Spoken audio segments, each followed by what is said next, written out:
Hai semua, sempena Fama Fest 2025 at Perak kali ini, kami bawakan pelbagai jenis makanan yang luar biasa kepada anda. Dan sekarang saya berada di HH Kek dan Kopi yang merupakan salah seorang usahawan yang berada di bawah kluster Empire Makanan.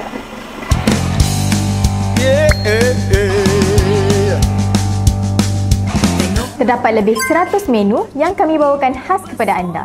Antaranya ialah mochi burnt cheesecake, kek batik, kek imbul,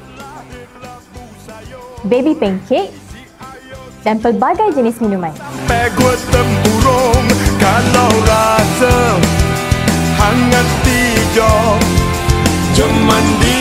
Selain itu, kita juga ada rendang tok, laksa buyung, mika pizza, apam balik wagyu, kacang pul dari Johor dan aiskrim gula apung dari Sarawak pun ada. Ke taman gunung lah, gunung batu kapur, indahnya mata. Jadi, jangan lupa datang beramai-ramai ke Fama Fest 2025 at Perak pada 29 Mei hingga 2 Jun 2025 di RTC Perak. Teman jatuh